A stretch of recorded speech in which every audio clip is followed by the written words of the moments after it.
इसी भारतवर्ष की पवित्र धरा पर संत रैदास जी महाराज,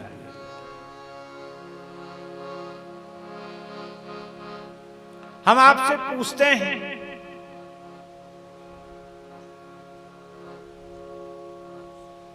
क्या कोई भारतवर्ष का ऐसा व्यक्ति है, ऐसा धार्मिक जगत का कोई आचार्य, संत, महापुरुष, जगत गुरु, कोई ऐसा व्यक्ति है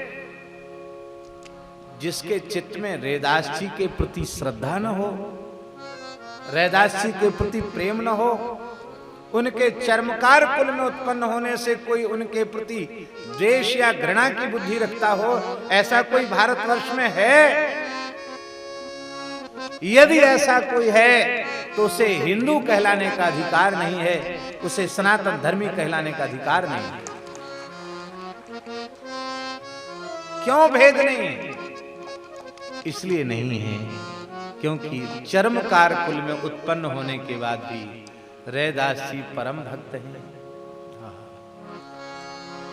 वर्णाश्रम अभिमान तज पद रज बन नहीं जा,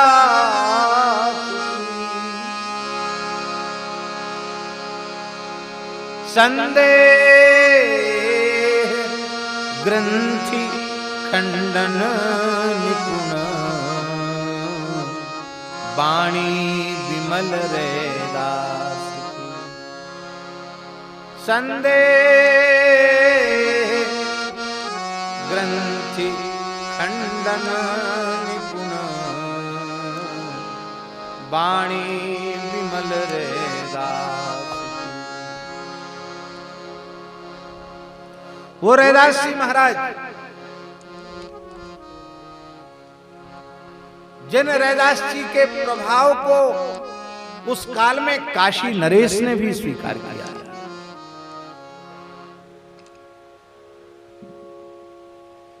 काशी नरेश रैदास जी का दर्शन करने के लिए आए। रैदास जी मानसी सेवा में थे। मानसी सेवा से निवृत्त होकर वे भाव राज्य में भगवत चरणामृत वितरित कर रहे थे। उसी समय काशी नरेश ने प्रणाम किया। आपने देखा कोई सामने भावुक आया है, चरणामृत दे। कठोते में पानी भरा था, आपने कहा ले चरणामृत। यद्यपि उस कठोते में गंगा जल ही था, उसमें कोई चमड़ा या चमड़े का पानी नहीं था, लेकिन काशी नरेश ने विचार किया कि एक तो ये चर्मकार हैं, फिर लकड़ी के पात्र में स्थित जल है, कठोते का पानी है, हो सकता है इसमें चमड़ा भी भिजाते हों, तो ये चरणामृत के नाम पर पीने के योग्य तो नहीं है। तो पिया तो नहीं महाराज ने, उस हाथ को ऐसे कर दिया, ऐसे नाटक करते ना पीने का, तो पिया नहीं, ऐसे नाटक किया, पिया नहीं, और उसको अपने कोट में ही ढुरका लिया, कोट में ही गिरा लिया। सफेद कोट पहन करके महाराज साहब गए थे, उसमें केसर जैसा पीला पीला दाग आ गया। आश्चर्य की बात है, सफेद पानी में केसर का दाग कैसे? वो तो चरणामृत था। तो मन ने कहा कि निश्चित हमको दिखाई नहीं पड़ा ठीक से, सवेरे का समय था, उसमें चमड़ा होगा इसलिए पानी का कलर कुछ बदला हुआ है। अरे अच्छा हुआ नहीं पिया। राज की जो राजा साहब के वस्त्रों को धोने वाला जो राज की धोबी था, उसको आपने कहा ले इसको धो, तो इतना सा दाग है, इसको तुम्हें छुटा दूंगा। तो गया धोबी और उसने एकांत में महाराज दांत से ही छुटाया। उसने जैसे ही उस चरणामृत के सूक्ष्म अंश का उसकी जिह्वा को स्पर्श हुआ, उसको दिव्य ज्ञान हो गया, उसको सारी सृष्टि में राम जी का दर्शन होने लग गया, नाचने लग गया।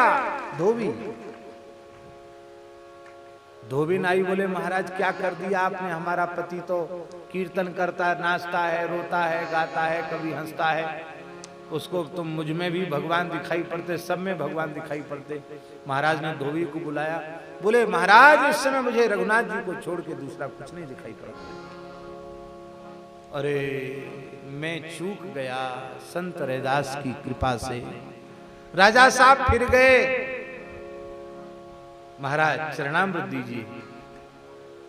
रैदास जी ने मुस्कुरा कर कहा, मैं चर्मकार हूं, ये कठोते का पानी है, आपके योग्य नहीं है, आप इसको लेने के अधिकारी नहीं। वो संत रैदास जिनका दर्शन करने नाथ संप्रदाय के समर्थ सिद्ध योगी आचार्य श्री गुरु गोरखनाथ जी भी आया करते थे। एक बार गोरखनाथ जी ने भी कहा, रैदास जी प्यासा हूं, जल पिलाओ। रैदास जी उस समय भी भाव राज्य में थे, उनके कठोते में जल भरा हुआ था। उनका लो महाराज, जल तो नहीं चरणामृत है, पीजिए। आपने अपने खप्पर में उसे भर तो लिया, लेकिन पिया नहीं।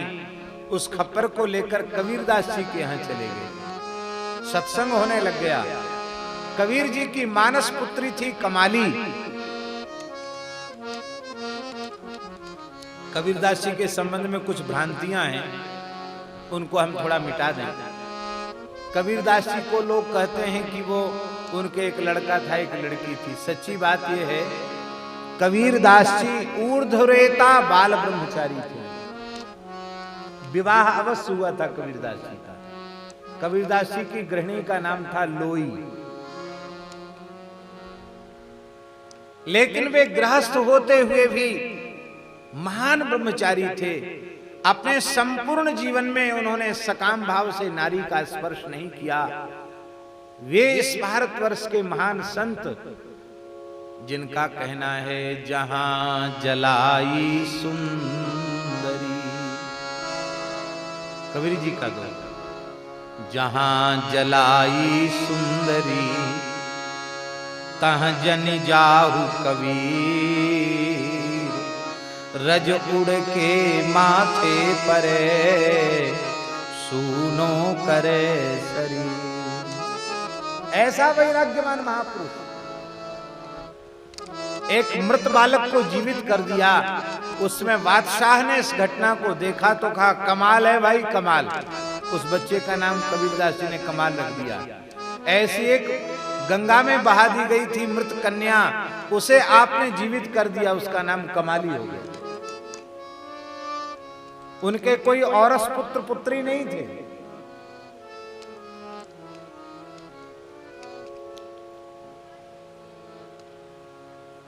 आप लोग कहेंगे फिर ये गृहस्थ का नाटक ही क्यों किया? भाई देखो, ऐसा है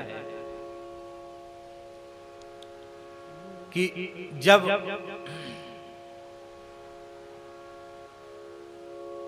हम किसी वर्ग विशेष का सुधार जब हम करना चाहते हैं,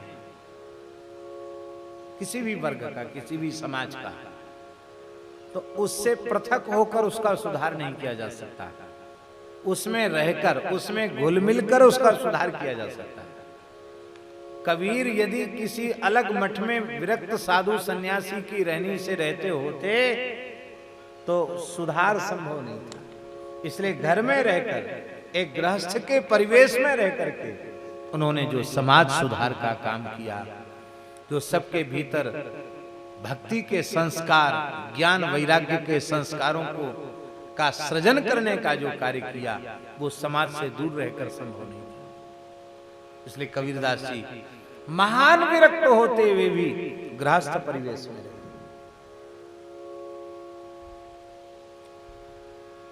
तो कमाली आई। कमाली ने गोरखनाथ जी से कहा, काका जी ये खप्पर में क्या भरा है? अरे बोले, प्यास लगी थी, पानी मांगा था रैदास जी से, उन्होंने इसको भर दिया। आपने पिया नहीं तो मैं पी लूं? हाँ भली तू पी ले। कमाली ने जल लेकर के पी लिया और श्री गोरखनाथ जी को दूसरा जल पिलाया। कालांतर में कमाली का विवाह मुल्तान में हुआ, जो वर्तमान समय में पाकिस्तान में है। मुल्तान में विवाह हो गया कमाली का, और श्री गोरखनाथ जी नाथ मत का प्रचार करते हुए मुल्तान पहुंचे तो बड़ी बड़ी सिद्धियां दिखाते थे गोरखनाथ जी। जो मेरा खप्पर भर देगा उसी के घर में भोजन करूंगा। अब बड़े बड़े राजा लोग भी उनका खप्पर नहीं भर पाते, हजारों मन अन्न डाल दिया जाता बना हुआ, पर उनका खप्पर ऐसा सिद्ध खप्पर भरते ही नहीं, लोग नतमस्तक हो जाते। कमाली ने सुना कि गोरख काका आए हैं, अपने पति से कहा जाओ, वो तो मेरे काकाजी लगते, मेरे पिताजी के मित्र हैं इसलिए काकाजी लगते हैं, उनको बुलाओ, न्योता दो। अरे बोले हम लोग बहुत गरीब हैं, हम लोग कैसे उनको न्योता दें, बड़े बड़े राजा लोग भोजन नहीं करा सकते। अरे बोले आप बुलाओ तो सही उनको, मैं उनको भोजन कराऊंगा। आधी चम्मच भात हाथ में लिया कमाली ने, और जैसे ही खप्पर में डाला, खप्पर भर गया, बाहर गिरने लग गया। गोरखनाथ जी ने देखा, चौंके, अरे मेरे जैसे महान सिद्धि की सिद्धि को एक क्षण में समाप्त कर देने वाली ये महान सिद्धा कौन है? बेटी तू कौन है? इतनी बड़ी सिद्धि तुझ में कहां से आई? काका जी आप मुझे पहचान ही रहे हैं, मैं कमाली हूं, कबीर की मानस पुत्री कमाली। अच्छा, तो ये कमाल तुमने कहां सीखा? कि मेरा कमाल नहीं है, ये तो जो रैदास जी के यहां से जल लेके आए थे उसी का कमाल था। जब से पिया है तब से मुझे सब कुछ प्राप्त हो गया जो एक महान सिद्ध को प्राप्त होता है। ओहो, गोरखनाथ जी प्रसाद पाके योग बल से अंतर्धान हुए और फिर काशी पहुंचे। फिर खप्पर आगे किया रैदास जी के सामने, रैदास जी भोजन मुल्तान में करके आया हूं, प्यास लगी है, पानी पिलाओ।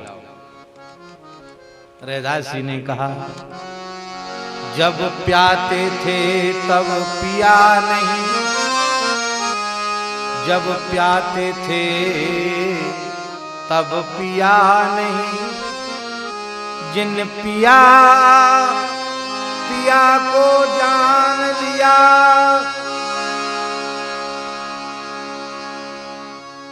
जब प्याते थे तब पिया नहीं, जिन पिया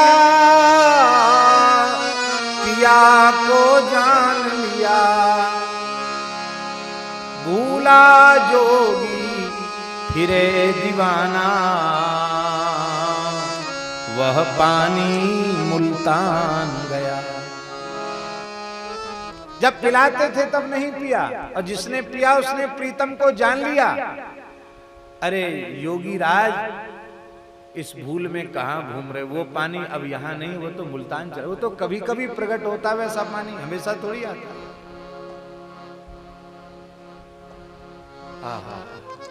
ये सभी के भीतर भक्ति प्रकट हो जाए तो ये पारस्परिक द्वेष, घृणा और भेद का जो व्यवहार है वो समाप्त हो जाएगा, सबके भीतर प्रेम हो जाएगा, सबके भीतर सौहार्द हो जाएगा। हम तो भगवान से प्रार्थना करते हैं, प्रभु ऐसी कृपा कीजिए धरती के सभी मनुष्य उनके मस्तक पर ऊर्ध्व पुंड्र तिलक हो, सबके कंठ में तुलसी हो, सबके मुख में भगवान नाम हो। ये हो जाए तो महाराज क्या कहना है? फिर हिंसा, द्वेष, घृणा, भेद ये सब के सब धरती से ही विदा हो जाए। फिर अलग से किसी को वैकुंठ जाने की आवश्यकता नहीं पड़ेगी। ऐसा होने पर धरती ही वैकुंठ हो जाए।